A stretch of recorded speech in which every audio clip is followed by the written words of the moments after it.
My objective for this morning, for the next hour or so, is going to be to describe some traffic tolerance work that we have completed at Rutgers. My objective here is not to go over every data point that we've collected kind of blow by blow over the last 14 years or so. Merely what I would like to do is present some of the studies that we've performed to generate this data, talk a little bit about some of the materials and methods that we employed, and then summarize some of that data, all right, and try to make it as applied as possible. High traffic sports fields, it's something that we see at all levels. And can playing surfaces be improved with the establishment of turf grasses that exhibit improved traffic tolerance? That's really kind of the question that we're trying to answer. A quick review of some of the machines that we employ to apply traffic stresses in our research. And I'm commonly presented with the question, why don't you establish these grasses out on a municipal field or a high school field and let the students just go out and kind of obliterate them, because that's what we're dealing with. Well, from a research perspective, it's important to try to control variables and control and uniformly apply these traffic stresses, and that's what these machines that I'm going to be describing, that's really what they do well. And this is what we refer to as the Rutgers Wear Simulator, the RWS, and it's abrasive wear. The impact that it has on the turf grasses is particularly confined to the leaves, the stems, the above ground plant parts. It's a modified, I'm going to see if I can work this laser pointer here. It's a modified sweepster, all right? So it's got these rubber paddles that rotate, and that modified sweepster is positioned on the front of a landscape mower. So the landscape mower is what provides the forward operational control. It also is outfitted with a hydraulic motor in which we can manipulate paddle RPM, paddle speed. And that mechanism is up here. What's unique about that is not only do I do traffic tolerance work in a sports field setting, but I've also done some traffic tolerance work in golf course, putting green turf, fairway turf, and we've used this machine. And when we're doing that kind of work, we'll use the paddle RPMs, we'll dial those back. We'll dial those down to about 125 or so revolutions per minute. Whenever we're doing sports turf type research, 1.5 inches and above heights of cut, we'll dial that up to 250 RPMs. And this middle image here gives you a nice idea of the kind of abrasion, and again, its impact on those above ground plant tissues. Does a nice job thinning out the canopy, reducing density, and doing it relatively quickly in a very, very uniform manner, which gets into the whole research objective. And that simulator has been described on several occasions in the peer review literature. This is a machine that was first reported on by our friends at Michigan State, Dr. Henderson and others. It's the Katy traffic simulator. Now, the version of the machine I'm showing up here on the screen is a version that we are utilizing, and the power system, so to speak, for that machine is a Greens aerifier. This particular publication referred to a little bit different version of that. It was actually I believe it was a Ryan Greens aerifier. Nonetheless, this particular machine, it's outfitted with these cleated feet, and these were specially constructed for us, and they are positioned on the reciprocating portion of the aerifier, and it is meant to apply stresses, similar to, obviously, to an athlete wearing a cleated shoe. These particular feet are outfitted with some rubber. You can see kind of here from where they're positioned on the aerifier itself. But basically, what this rubber portion allows is a little bit of shearing. So whenever that cleat impacts a surface, it'll actually give a little bit or shear a little bit as well. So not only is it a downward motion, but there's a little bit of tearing. There's a little bit of shearing. And then we've also employed a vibratory pavement roller, about 2,500 pounds, when the vibration is engaged. And the main objective for using this machine is the creation of soil compaction, increasing soil compaction. So we think about the term traffic it's really a combination of stresses. It's a combination of wear, it's a combination of soil compaction, divoting, and soil displacement are two other stresses. But with the Rutgers wear simulator, the Katie machine, and then the roller, we are trying to, again, uniformly apply these various components of traffic. All right, the first species that I'm going to talk about, we've dedicated quite a bit of time and effort into studying, and that is Kentucky bluegrass. Obviously, in the Northeast, cool, temperate regions of the United States, is readily established for sports fields, high traffic recreational surfaces. Also, a very, very important species in sod production, has the ability to grow laterally, spread laterally via underground stems called rhizomes, and it makes it a very, very important species in sod production. The National Turfgrass Evaluation Program. We have several studies at Rutgers that are NTEP tests. I'm going to take a step back. Let's review the 2011 NTEP Kentucky Bluegrass test. The number there, the year associated with that trial, that's the year that trial was seeded. Whether it's the 2017 test, that test was seeded in 2017, 2011 test seeded in 2011.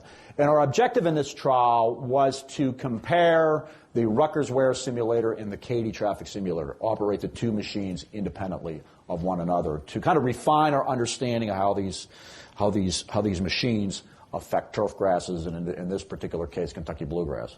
The research location, North Brunswick, New Jersey. All right, that's about 2/3 of the way from Philadelphia to New York City within the state of New Jersey. Mowing height was 1.5 inches, and the machine comparison, the traffic period that I'm going to describe was completed in autumn 2015, and for the total quantity of nitrogen applied during 2015 was 3.4 pounds of N per thousand. Right, so just a little bit of management information there for you for some perspective. The machine comparison period was 6 weeks from September 30th to November 4th in 2015. This is the statistical design that was employed. I don't need to get into a lot of the mechanics of this, but what I want to just illustrate is within what we refer to as the level of machine, we had a no traffic level, a Rutgers wear simulator level, where we were applying the Rutgers wear simulator 4 passes per week, total of 24 passes over that 6 week period. And then we operated the Katy traffic simulator, all right, over a separate strip in an identical fashion to the Rutgers machine. Data collected after machine operation were uniformity of turf cover. This is basically a density rating, a 1 to 9 visual density rating. 9 being the best turf cover, the best density. And then we also utilize digital image analysis, where we are taking a digital image of these turf grass plots in a fixed lighting environment, a light box, and then using some software, in this case it was SigmaScan, to basically select the green pixels in that image and compare them to the total number of pixels in the image to generate a percent green cover rating. So we've got some visual ratings as well as some quantitative ratings. And this is just a visual depiction of what the trial entailed. Again, so our turfgrass entry, our Kentucky bluegrass entries were seeded into plots that were 12 foot long, 4 foot wide, and then the Rutgers wear simulator, the Katy machine, and the no traffic were all operated independent of one another. And so whenever we evaluated these plots, we evaluated this plot, this plot, this plot, this plot, this plot, this plot, and then that data was then statistically analyzed. All right.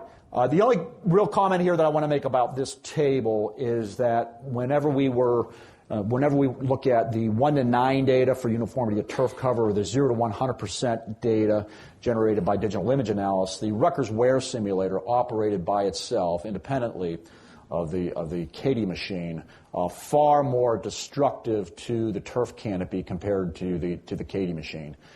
0 to 100% scale, the Katy This data is statistically different from no traffic, but not by a whole lot. And again, you can see with the Rutgers machine, just that abrasive action of the Rutgers machine just did far more thinning, reflected again both in the 1 to 9 data as well as the green cover data. We think part of what was going on here is that these bluegrasses, again, this was done in autumn. This portion of the trial was conducted in autumn of 2015. This test was seeded in 2011, so these bluegrasses had 4 years there or so to mature, develop a more kind of extensive, thicker thatch layer. And the Katy machine, its impact on the canopy was really, it seems like it was kind of lessened over time as those bluegrasses developed a more substantial thatch layer.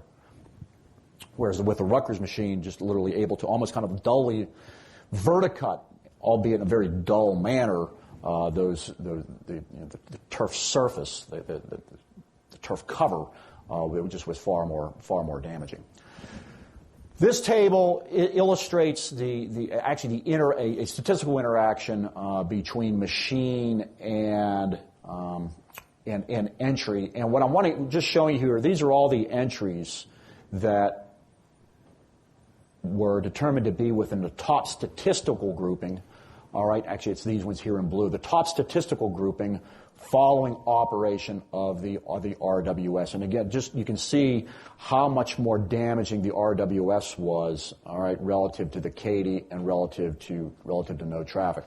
So you get the top statistical category here for the 1 to 9 data following operation of the RWS, and then these entries here outlined in blue, top statistical grouping for those entries using the following the RWS for 0 to 100%. And a number of experimental selections in this trial, all of these entries where you've got kind of a series of numbers and letters are not yet commercially available. But wherever you see a name or perhaps a name followed by this kind of experimental number and lettering subsequent to it in parentheses. For example, Barvet HGT, this was initially entered into the 2011 trial as experimental entry and had subsequently become commercialized following the seeding of the trial. This is one you're going to see a lot. This particular entry has been a strong performer for us in multiple bluegrass tests. A few others here of note. New Chicago a commercially available entry. You can see Midnight. Top statistical grouping over here, 0 to 100% scale. I would say that any of these, whether or not they're 1 to 9 data or 0 to 100% data, would be a good choice. To kind of further put some kind of a practitioner spin on this, and how can you use this information, and particularly from the standpoint of developing blends, blending being when we are taking 2 or more varieties with an individual species and putting them together and seeding them together or packaging them together as one seed. I get a lot of comments about bluegrass, typically in the spring of the year. Hey, we've got these bluegrasses are so slow to green up. What's going on? Are they dead? I don't understand why they're not growing. And that kind of dovetails into this concept of Kentucky bluegrass types. Kentucky bluegrasses can be classified, okay, based on not only their performance characteristics, but we have a laboratory at Rutgers that has gone to the extent of doing DNA fingerprinting to characterize Kentucky bluegrasses based on their genetics. And what has been found is that bluegrasses can be classified; they can be grouped into different types. And I make the analogy about developing an investment portfolio with different stocks. You've got mid-cap stocks, you've got large-cap stocks, you've got small-cap stocks. So similarly with bluegrasses, if you think about the individual varieties of stocks and how they can be grouped into different performance characteristics and so forth and so on, that's just an analogy that can be made. So, for example, this is a commercially available blend that I encountered on the web, all very, very high-quality Kentucky bluegrass varieties. Everest, Everglade, Midnight, New Glade, Award. No question about it. Each one of those individually, very, very strong performers. That being said, these are all Midnight types. Okay, these are all genetically very, very similar. So if you seed that particular blend as a standalone blend, the expectation for slow green up, all right, that should be, I mean, that is what I would anticipate, because all of those individual varieties are very, very slow to green up. All right, a lot of information on that slide, but I just pulled this out of NTEP because the question often arises, well, we've got these classification types, and I've got a particular bluegrass, what type does it fall within? And the 2011 NTEP Kentucky Bluegrass test was, all those entries in the test were typed, they were classified. And the NTEP website has that information. Another comment here, this presentation is going to be available, all right, to you as a conference goer. So some of these data slides that I'm going through fairly quickly can be accessed to you at the end if you are interested in taking a closer look at the data. Just another, this comes out of our one of our commercial partners, so to speak, Seed Research of Oregon. They've done a nice job of listing the different types and then showing some varieties, individual varieties that fall into those categories. So just another, again, a resource for you on, I have a variety, which type does it fall into? So thinking about this 2011 data and kind of how to make some sense of it from a blending perspective, these are just some kind of general guidelines on different types: compact midnight type, mid-Atlantic type, Eurasian type, all generally speaking having excellent to good traffic tolerance, although within the Eurasian type there is some pretty high cultivar specificity. Within the all these various types, generally the varieties within those types exhibit good traffic tolerance. Our BVMG types, Barren, Victim, Merit, Gnome, that's what that stands for, are typically not recommended for traffic. So what I've done is just within that 2011 bluegrass test is summarize the best performers, top statistical category, all right, for uniformity of turf cover. There's 1 to 9 data, there's 0 to 100% data after autumn 2015 wear, and so these are all of our midnight types, all right, that were top statistical performers. Here are Eurasian types, all right, you see Barvet HGT, Bolt, Rubix, all commercially available, Mid-Atlantic, Compact America. P105 type, many of you probably recognize Princeton. P105 has been a workhorse in many bluegrass blends for us. And then Julia Limousine type, Jackrabbit, Amarantha. So again, this is all going to be available to you in your kind of post-conference ability to access this material. All right, let's move on now to the 2017 NTEP Kentucky Bluegrass test. This is the current bluegrass trial. And we took some information from that 2011 test, and we recognized that the Katy machine by itself, particularly as the test aged, really wasn't doing a whole lot for us. So our objective in this trial was to evaluate the response of our Kentucky Bluegrass entries to stresses imparted by a combination of the Rutgers Wear Simulator and the Katy Traffic Simulator. So we wanted to get that thinning, we wanted to get that density reduction associated by the Rutgers machine, followed up by the kind of the cleat to surface imparted stresses delivered by the Katy. The location was Rutgers Hort Farm 2, North Brunswick, New Jersey, mowing height 1.5 inches. In 2018, 4.6 pounds of N per thousand. In 2019, this past season, 3.6 pounds of N per thousand. The 2 traffic periods that I'm going to report on here this morning will be in autumn 2018 and in summer 2019. And what we did is we applied these machines, operated these machines for 4 weeks, all right, during autumn, and then 4 weeks during summer over the same strips. So we're trying to take kind of a seasonal approach to applying this traffic. Autumn being September 26 to October 17, and then July being 1 to 24 July of 2019. Similar kind of statistical design. The only difference here is that when in evaluating the plots, we were not looking at, again, the Rutgers machine, the Katy, independently. We're applying those 2 machines together over the same strip. 89 official Kentucky bluegrass entries in the 2017 trial. Data collected after machine operations, similar to the 2011 test, 1 to 9 data, as well as using digital image analysis to assess green cover. And again, just look at this, the two machines operated together over a single strip, and then we had a no traffic strip. Our entries were seeded into 8-foot long by 6-foot wide plots. All right, we were very pleased with the kind of the aggregate level of damage across all entries in the trial, looking at no traffic versus traffic. So the 1 to 9 data, uniformity of turf cover, green cover, was reduced in traffic versus no traffic. Not a big surprise for us, but just my point here in showing this is just to give you an idea of the level of damage that was incurred on the trial.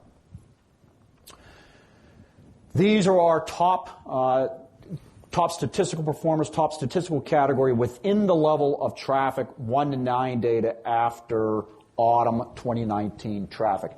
And what is unique about this statistical design that we're using is not only can we look at whether entries differed, okay, within columns, all right, so within the traffic level being the most important, but we can also ask the question, did traffic affect cover compared to no traffic? And the two entries that I've got here highlighted in green, all right, Barvette HGT and this particular experimental selection, these technically are not different statistically. All right, so even after the passes with the Rutgers machine and the Katy traffic simulator, Barvette, at least statistically, was unaffected by traffic, and that's to me, how to kind of take what the main point in my mind to take away from this is that just that particular entry is just exhibiting a very, very high level of traffic tolerance. After midnight, compact midnight type in top statistical grouping. All of these were in our bottom statistical grouping. And one thing to make a note of here, if you kind of wonder, well, how much traffic are you guys really putting on these plots? Again, this is visual. We're getting 9.0 visual, 8.3 visual. That's across 3 replications. Look at this one here, NAI 1580, down to a 1.3. Look at this one here, 9.0 density turf cover in the absence of traffic, whittled down to a 2. All right, so we are doing a pretty aggressive job in kind of destroying the turf canopy of these entries.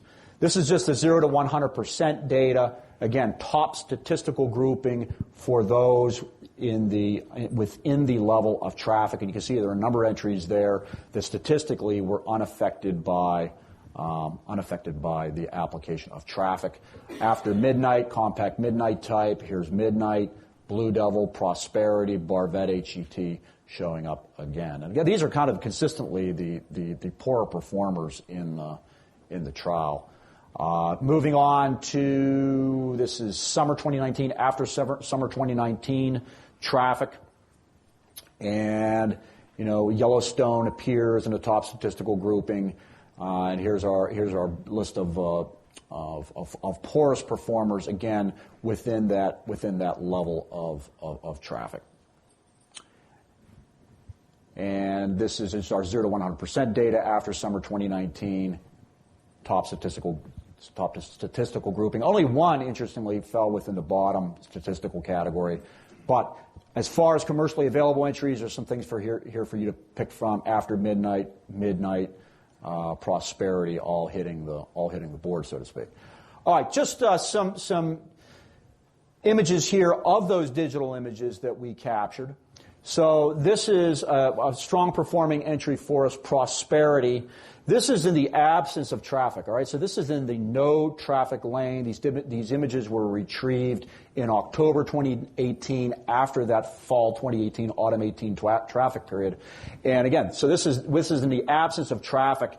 And what digital image analysis is doing is, again, it's trying to identify and capture those pixels in the image that we define, the end user defines, as being green. And that it counts those and then divides those by the total number of green pixels in the image to generate a 78% cover. So I visually scored that a 9. Turf Analyzer, which was the software we used for this work, called that 88%. This is after the operation of the Cady and the Rutgers machine. All right, so that canopy held together pretty well. I scored it on a 1 to 9 scale as an 8. Turf Analyzer scored that as 78% cover following traffic. All right, here's our Barvetti Sheetee, the absence of traffic. All right, no surprise here. Turf Analyzer is calling that 90% cover.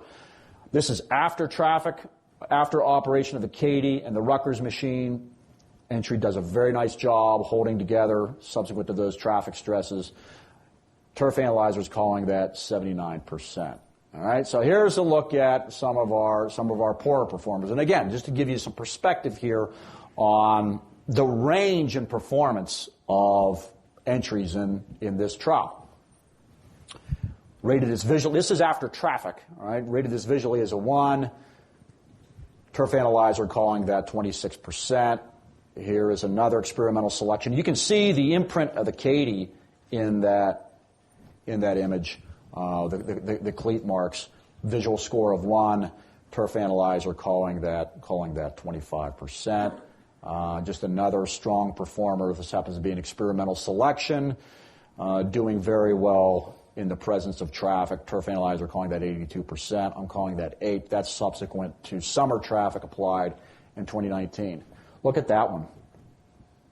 Again, same amount of passes being applied to this, and boy, this is a touchy thing. Yeah, identical number of passes applied here and here. All right. So again, this is just illustrating the range of material. All right. Turf Analyzer calling that 11%. Here's a look at the entry up above in the absence of traffic. One thing to notice here, not a real dense variety. I mean, you can kind of see that it's a little bit more open, and that's a relationship that we've observed in a number of these trials where, a lot of these poorer density varieties, whether they be in bluegrass or whether they be in tall fescue, don't tend to have the strongest traffic tolerance. So the more kind of turf cover and density is there to begin with, they seem to be the most tolerant of traffic, at least in the way we're applying it. And this is a summary here of the 2017 trial in autumn 2018, summer 2019, best uniformity of turf cover after autumn 2018 traffic, summer 2019 traffic, and then the 0 to 100% data. And I would say that any one of these, and there's only a handful of commercially available varieties at this point, but any one of those would be a good choice. This particular trial has not yet been typed, so the entries with this type have not yet been classified into the types. Currently, only 15 of the 89 entries comprising the trial are commercially available as of today. So, still early on in the test. Kentucky bluegrass is, I think it's fair to say, it's kind of a tough nut to crack from not only from a breeding perspective but also a seed production perspective. It's a species that does not produce a lot of seed in production. So when a seed company makes a decision on commercializing a variety, I mean they're making a big investment in that regard and trying to find a grower that's willing to grow it, et cetera, et cetera, et cetera. So it's as much of a workhorse as it is for us, and as quality a turf as it can provide. It is a little bit different animal from a breeding perspective, and again from a production perspective. All right, let's move on now. Let's shift gears. Let's talk a little bit about tall fescue, a increasingly adopted species in the Mid-Atlantic, northern transition zone, kind of southern portions of the traditional cool climates in the Northeast and the upper Midwest. What I really like about this species, and I do a lot of work with school and municipal grounds managers, not susceptible to summer patch disease, has good drought, heat, and insect tolerance. All right, so where we've got this projected minimal fertilization inputs, higher cutting heights, more minimalist irrigation. If it's being established in a quality soil, this is a species that can provide pretty good turf quality in the absence of a lot of really rigorous management. And again, not susceptible to summer patch disease. I think that's an important bullet point because it's something that we in the mid-Atlantic really struggle with on Kentucky bluegrass. And then for general grounds, fine fescues, particularly hard fescues, really struggle with summer patch. And this species as a whole is essentially resistant to it. So susceptible to brown patch disease, that is one of its challenges. But this is an image that I took a number of years ago. This was seeded in 2006. This was tall fescue that was seeded in 2006. The image was taken in 2011. 3-inch mowing height, no irrigation applied in 2011. That was a directive that was given to us by NTEP, and only 0.9 of a pound of nitrogen applied over the course of that year in 2011. And we've got roots down, 13 inches in this profile. Quality soil profile. Now that happens to be a loam. All right, it's not a sandy loam. All right, it's not a sand soil. It's a loam soil, but very uniform. All right, to that 13-inch depth. And when it was established at our research facility, a lot of care was taken not to destroy that soil structure during the establishment process. So we're not putting bulldozers on this. We're not putting road grading equipment on it. We're using literally farm-type equipment to prepare that soil for seeding. And I think it's an important point that needs to be made. And it allows that tall fescue to fully, develop that root system and allow it to flourish, so to speak. All right, I think I skipped ahead there. Okay, 2006 test. So let's go back a little bit further here. A lot of data up here on this slide. But this was seeded in 2006. The objective here was to evaluate response of tall fescue entries to traffic stresses imparted by the Rutgers wear simulator and the vibratory roller.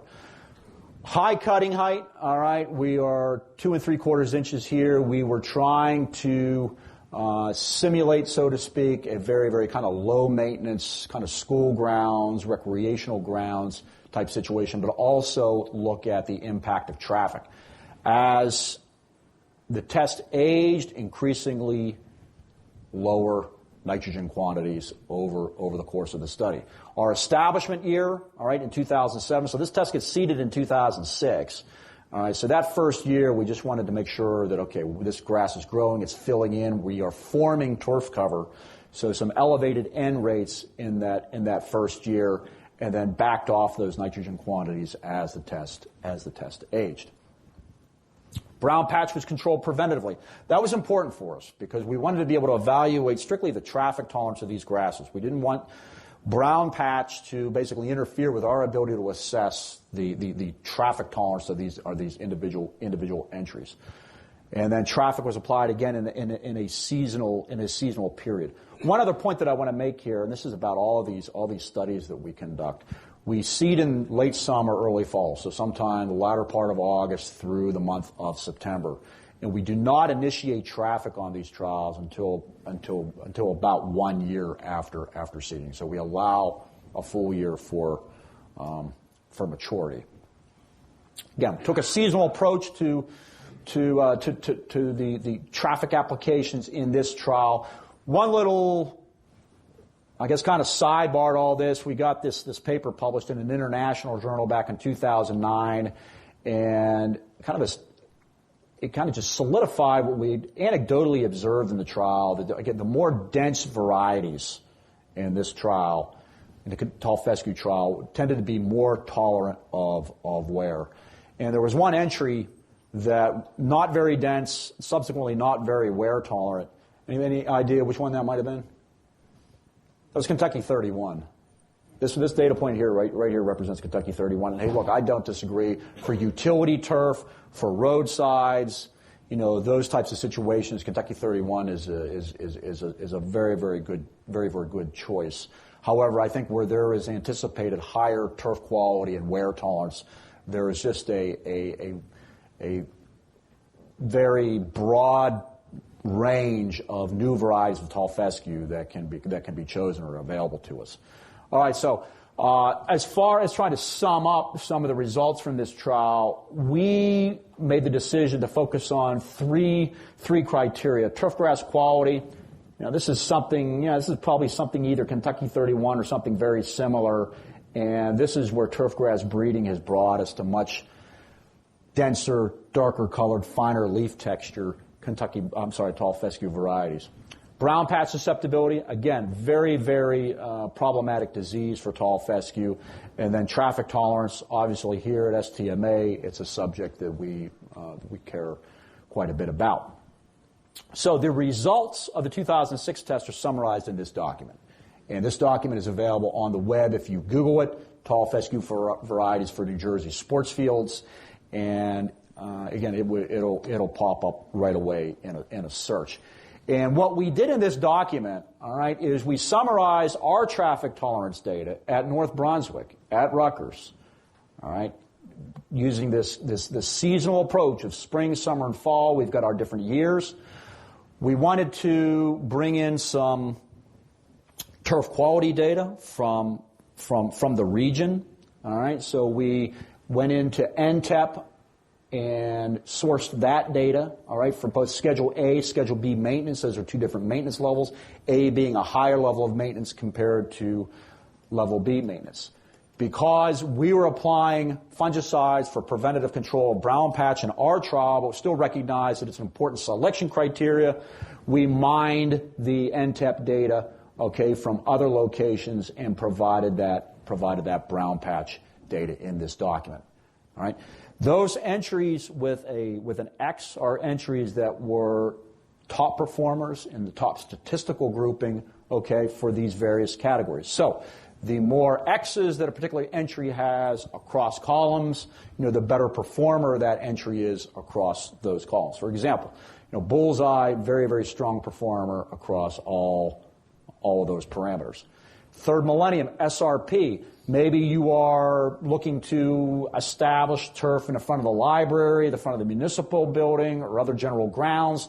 Traffic tolerance may not be very important in that particular location, so you could use this data to just select an entry based on turf quality and brown patch.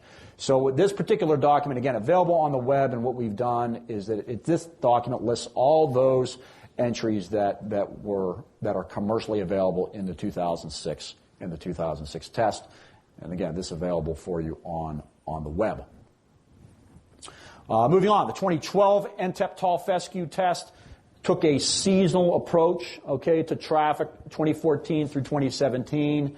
2.5-inch mowing height. There is our application of nitrogen into the trial from 3.5 pounds in 2014 down to 1.9 pounds in 2016. Brown patch control preventatively. We looked at, in the case of this tall fescue work, a combination of the Rutgers machine and the KD traffic simulator. So the two machines operated together over the same strip. And the data from this trial are summarized in our 2017 proceedings. What I've done here is I've literally just taken these tables and I've inserted them into the presentation. Again, not going to go over these lines blow by blow, but it is available to you.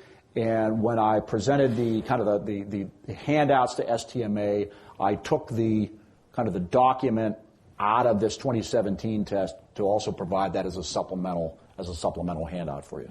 All right. So if you're really interested in getting into this and developing some blends, this is a source to help you through that variety selection. Similarly, to that fact sheet that I showed from the 2006 trial, the emphasis here is traffic tolerance, turfgrass quality, and susceptibility to brown patch. And those entries with the most X's are those entries that are performing the best within those parameters. And the only difference here with this, we've gone ahead and listed all of the entries in the trial.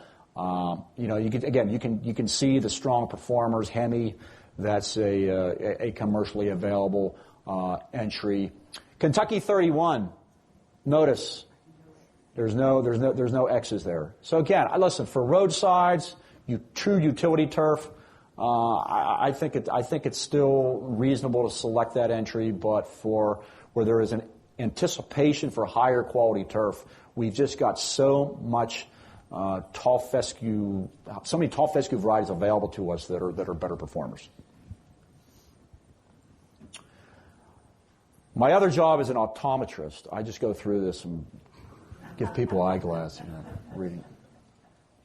But then you can see there at the details some of the other land-grant institutions where we have used the NTEP data from their facilities to develop this fact sheet. So or develop this paper. So it's there for you. All right, going to finish up here and just try to get through some tall fescue and Kentucky bluegrass mixture research. All right, that we performed at the university. This is pretty common seed mixture where we're mixing two different species. Tall fescue, Kentucky bluegrass, common sod in New Jersey and throughout the Mid-Atlantic. Pretty typical seeding ratios here, 90% tall fescue, 10% Kentucky bluegrass by weight. That's roughly 50-50 seed count. All right.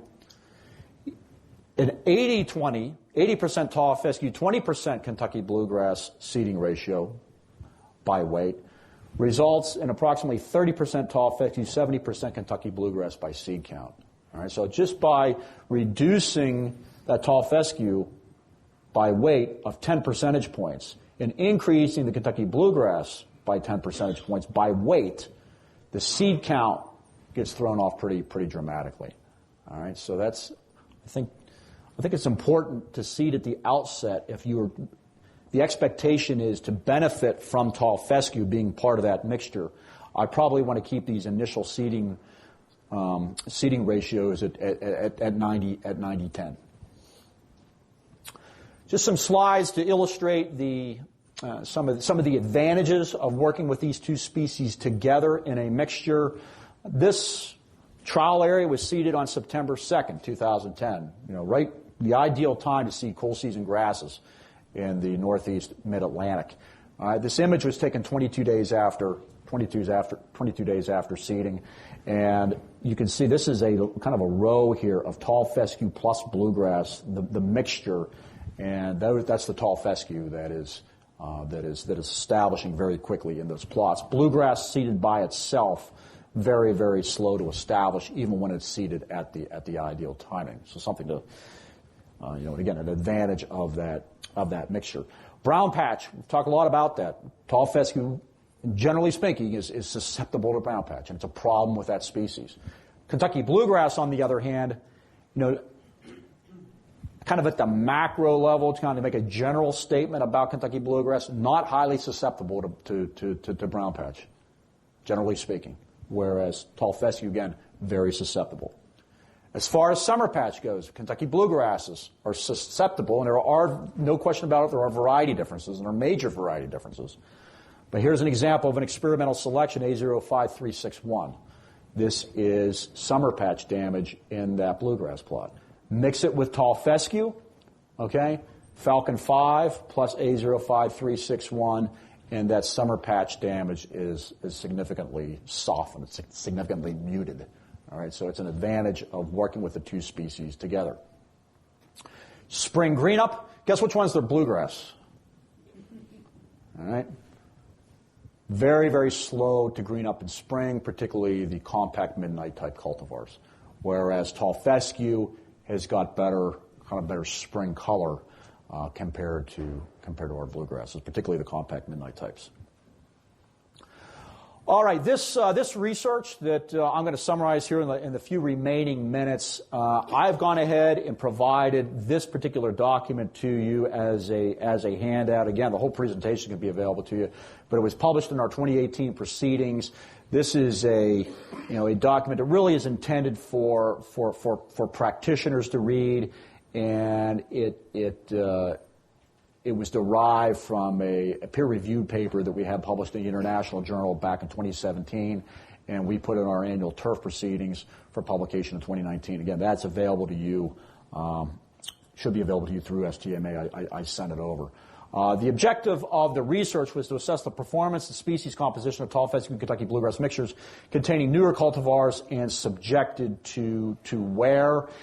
And what I want to kind of go through here very quickly, we had 4 tall fescue varieties in this study: Falcon 5, Mustang 4, Justice, Greenkeeper.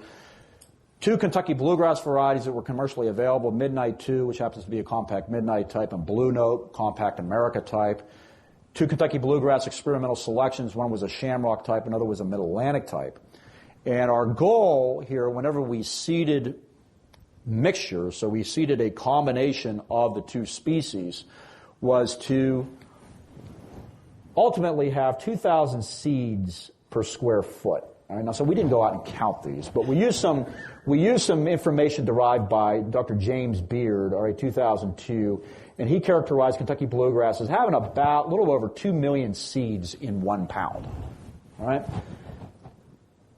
Beard said there were 227,000 tall fescue seeds in 1 pound. So we used that information as basically the basis to seed Kentucky bluegrass individually with, again, the objective of 2,000 seeds per square foot. That equated with 0.92 pounds, so just roughly under a pound per thousand Kentucky bluegrass, and roughly 9 pounds of tall fescue per thousand, again, seeded individually. Whenever we mixed the two species, we wanted basically 1,000 seeds of bluegrass and 1,000 seeds of tall fescue because we wanted an equal number of seeds. The seeding rate then was basically just under a half a pound per thousand for the bluegrass and a little over 4 pounds for the tall fescue. We had wear periods in autumn 2011, autumn 2012, and autumn 2013, and then there's our nitrogen rates there at the bottom, 3.7, 2.3, 3.1 pounds per thousand. Now, I had the opportunity to get on my hands and knees and count leaves for a period of time, each one of these summers in July 2012, August 2013, and 2014. The objective here was literally to try to evaluate the turf cover, the canopy cover in these plots, so that we could assess species composition. So we had this device, basically, that it was kind of these tines, and we lowered them. I lowered them. We lowered them, and whatever leaf that tine came in contact with, I'd make a check mark and indicate whether that was bluegrass or whether that was tall fescue. So that's how we characterize the species populations in these plots subsequent to those wear periods in autumn of the previous year. All right. All right, a lot of data up here, but a couple things that I want to show and I want to key in on. Number one, and this was a surprise for us in this study, and that's, again, recall that we had wear in autumn 2011. We evaluated species composition in July of 2012. We had wear in autumn 2012, evaluated species composition in 2013, and then similarly, wear in autumn of 2013, evaluated species composition in August of 2014. During our species composition evaluations, all right, we found that wear, the application of wear, had no effect on the species composition of tall fescue and Kentucky bluegrass. Now, we thought that Kentucky bluegrass would really dominate those plots that received wear. The idea that Kentucky bluegrass is rhizomatous, it spreads laterally, it's aggressive, and that whenever we wore out turf canopy in fall, by the following summer, those plots would really be dominated by Kentucky blue. Again, given its ability to fill in laterally. That was not the case. What really dramatically affected the species composition in these mixtures was the bluegrass that was chosen, that was seeded back in 2011.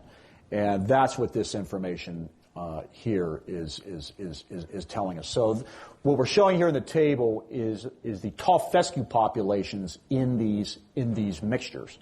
And you come out here to August 2014, where tall fescue, and this is just an average right here of all four of these varieties, but where Midnight 2 was mixed with tall fescue, and where Blue Note was mixed with tall fescue, tall fescue populations are down 37%, 44% of those plots.